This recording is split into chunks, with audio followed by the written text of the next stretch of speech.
Oh, hi guys. I've been kindly asked to do a cook through today with you of a dish. Very simple, pretty healthy, 100% vegan. Yeah, hopefully you enjoy cooking along and you enjoy the dish. So what we're going to cook today is it's sort of a curry. It's an aubergine curry, but it's a bit more, very simplistic, almost like a stir fry, the way it's prepared. So you don't have to spend loads of time making curry pastes and stuff like that. You just putting it all into one pan, aside from just cooking off your aubergine first. And then we're just going to make a very simple coconut rice to go with that. I'll just talk you through some of the ingredients that we've got here. So we've got your ginger, which we're going to grate in fresh, but you can prepare this ahead of time if you wish. Got some nice soy sauce there. Our 8 cloves of garlic, which we've already chopped up, ready to go. The Kefir lime leaves, these are a really important ingredient. If you can get these, this is perfect. In the shops, you can buy fresh Kefir lime leaves now, which is great. You also can get frozen ones, which are really handy. You can keep some of those in the freezer. The dried ones aren't as good, but they'll still do the job if that's all you can get. So this is a really important part.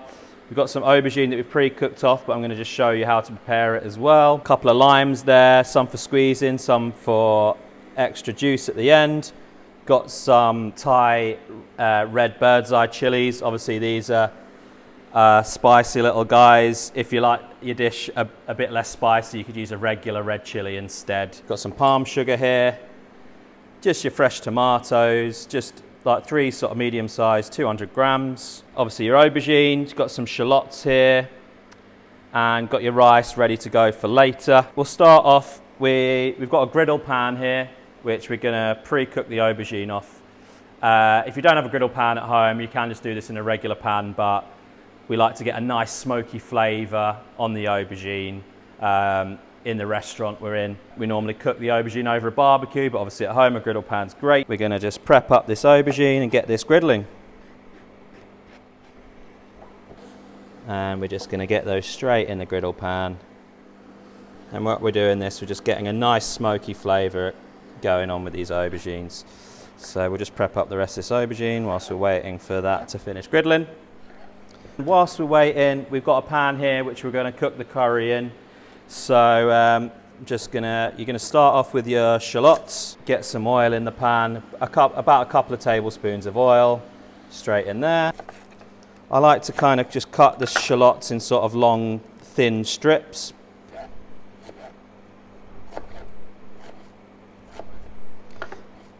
Literally as you're cutting them, you can just get these straight in the pan. Just get everything going.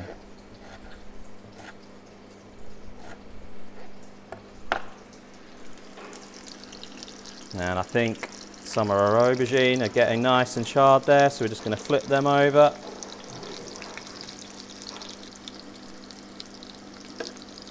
Lovely. Get some nice colour on those.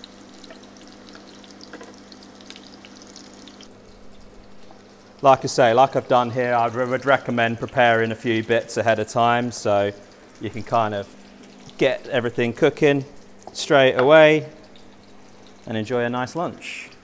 And we're going to do one more shallot. About 3 large shallots are roughly 200 grams. Just got a nice amount of shallot in there.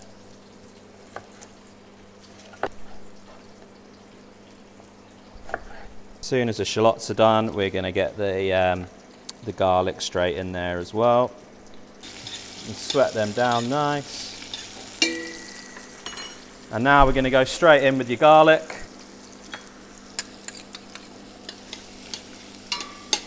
Lovely. Now you're going to cook this down for about 3 minutes or so.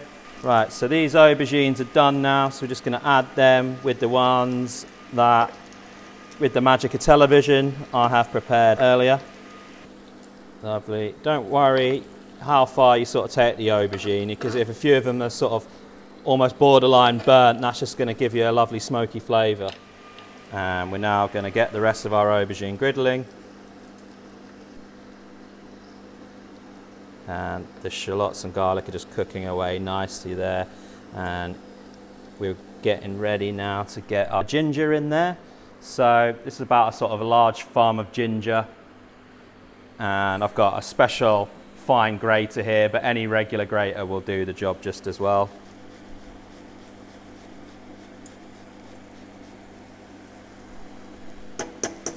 Smell that lovely flavour of the fresh ginger and the garlic in there. That's great. That's enough ginger. I'm just going to pop that back there. Just get that last bit of shallot in. And now we're going to go straight in with your bird's eye chilli. I've chopped up about 3 small bird's eye chilies, or 2 large ones will do the job. Like I say, they're quite spicy, but overall, for the size of curry, it's not a spicy curry. This just gives you a really nice flavour. While we're waiting for that to cook down and our aubergines, maybe tell you a little bit about what we do here. We're based in Sheffield. We're a vegetarian and vegan restaurant called V. I'm the head chef, so we specialise in cooking vegetables primarily. And like I say, the whole sort of challenge we sort of take on upon ourselves is to make vegetables tasty and exciting. I know some of you might be meat eaters or vegetarian or vegan that are watching, but try and make food that even if you eat a lot of meat, this can be just as tasty as a meat dish. Now our aubergines are almost ready. Our shallots, garlic are very nicely flavoured now. I wish you could smell this. This is great, but hopefully you'll be smelling the same right now. These aubergines are almost done, so we're going to get the aubergines that we already prepared earlier, and we're now just going to get these in the pan with everything else. Give that a nice stir. And now the rest of our final aubergines should be done. Yeah, and we're just going to get these straight in. Give that a nice stir. We're just going to cook this down a little bit, and then we're going to get our tomatoes in the pan with that and just cook all that down nicely. Got that cooking nice and low now. Turn that down to a low heat. And now we're just going to roughly chop our tomatoes ready to get in the pan. Just any sort of size, as long as it's roughly this sort of size. Obviously it's all getting cooked down. So like I say, I've used 4 medium sort of sized tomatoes here. So whilst we're waiting for that, I'm just going to talk about the star of the show of this dish, which is kisap manis, which is a sweet Indonesian soy sauce, but they use it a lot in that sort of part of the world, in Malaysia as well. This is kind of like a Malaysian inspired curry. So yeah, kisap manis is a sweet soy sauce. It's almost got a molasses kind of quality to it, which will kind of really thicken your curry and give a sort of really deep umami sort of flavour to your dish. So this is very important. So we're going to get that in there. And that also provides a lot of your seasoning. You don't really need a lot of salt with this dish because obviously you've got your soy sauce and you've got the kisap manis sweet soy sauce in there. Right, that's cooked down nicely. We're going to get our tomatoes in there now. There we go. Give that a nice cook. We're just leaving that on low.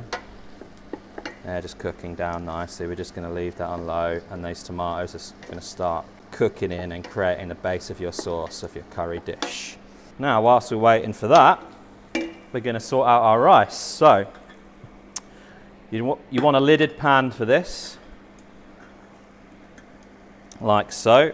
This is just a normal pan with a lid, and we're going to make coconut rice. So I've got a little foolproof way of making coconut rice at home, which will serve about 3 to 4 people.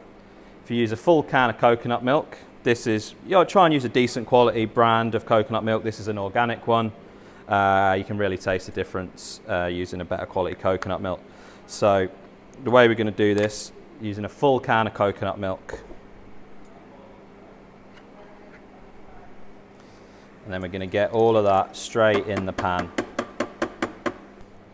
What we're going to do is we're going to give equal parts rice. So what I do at home is I literally just fill the can with the rice.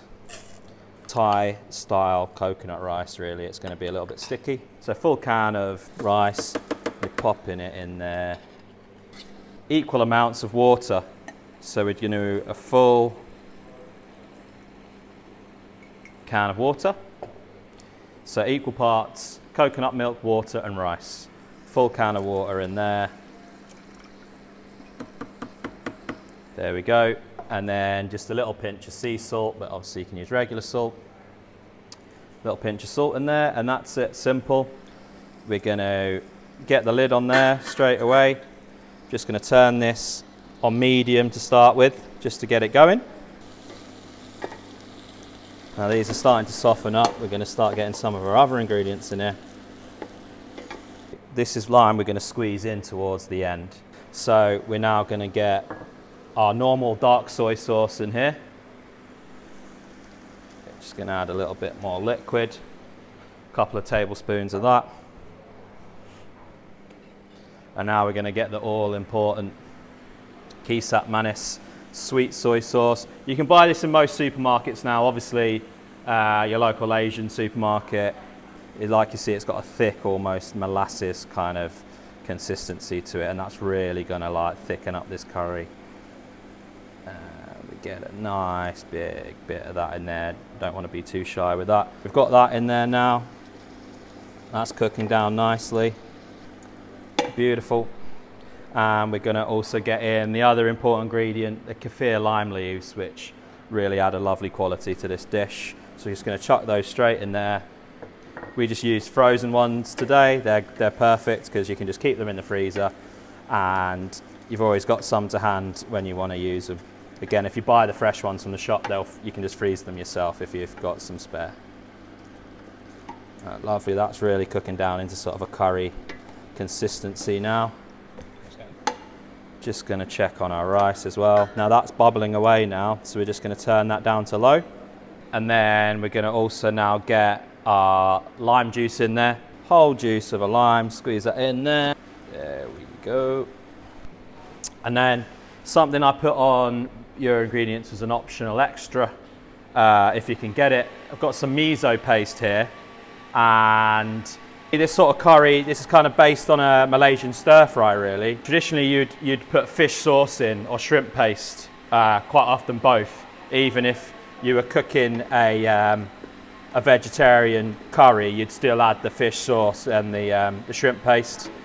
But obviously wanted to give you a vegan alternative, which is great for sort of imbibing a similar sort of flavour to those. So we've got some miso paste here, about a tablespoon of this in, and this is for a fantastic replacement, especially for shrimp paste. So we're going to get just a good old wallop of miso paste in there, and that's going to get a real deep umami flavour into that. And we're just going to stir that in, and that's going to get a lovely sort of deep kind of salty flavour without overpowering the dish. So that's cooking down lovely now, and that curry is almost ready.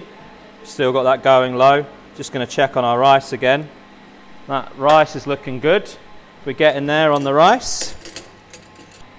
So whilst we're waiting for that, again, I always like to add this towards the end, but you can get it in earlier. We've got some palm sugar here.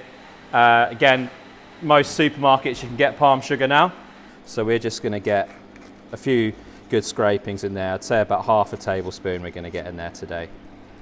I'd say the curry's pretty much done. We're just going to leave that on low, and the rice is just literally a couple of minutes off now. So whilst we're waiting for that, we're just going to talk about what we're going to garnish the dish with.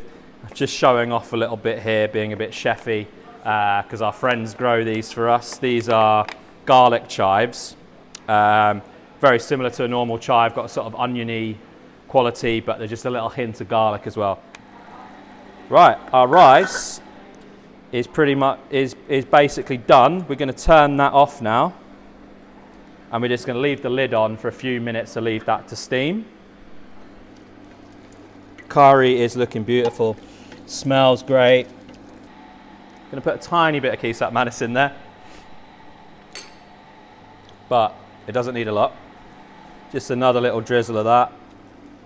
Even that on low. Now we're ready to plate up our dish. You're just going to impress all your family if they're around now, I hope. This recipe will serve 3 to 4 people. Always, but again, even if you've not got any family or friends around right now, this curry keeps great in the fridge. So whenever I'm making it at home, I always make at least this much because it's great as leftovers on the next day. So I would say at least make this much because it freezes well, great in the fridge for a good couple of days. And yeah, it's a great little simple dish. So our curry's ready now. We're just going to check on our rice. Just leaving that to steam. Just going to get our plate ready for serving up our dish. We're just going to literally turn this all off, getting ready, get the lid off the rice, give that a little stir. So as you can see, your rice has kind of become sticky, coconutty, and that's as simple as just equal parts a bit of salt. And that's just a beautiful coconut rice that you can easily cook at home. I really do recommend using jasmine rice. But again, if you can't get jasmine rice, you can still make it with basmati and it's still nice. First of all, we're just going to get a nice bit of rice on the plate. Plenty of rice in there. Now we're going to go in with a bit of our curry.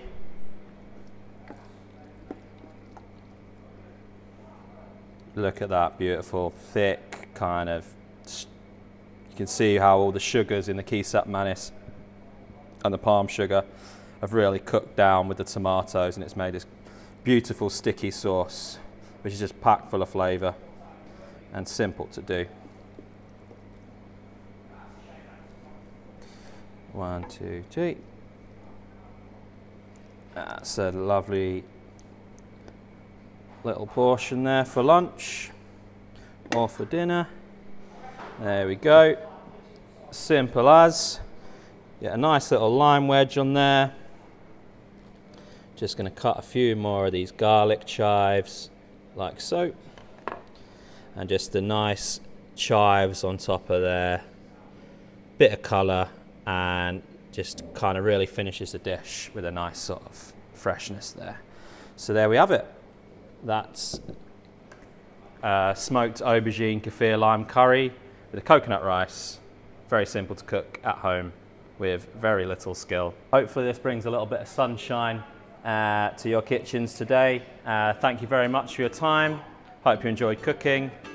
Hope you enjoyed the dish, and I'll see you soon.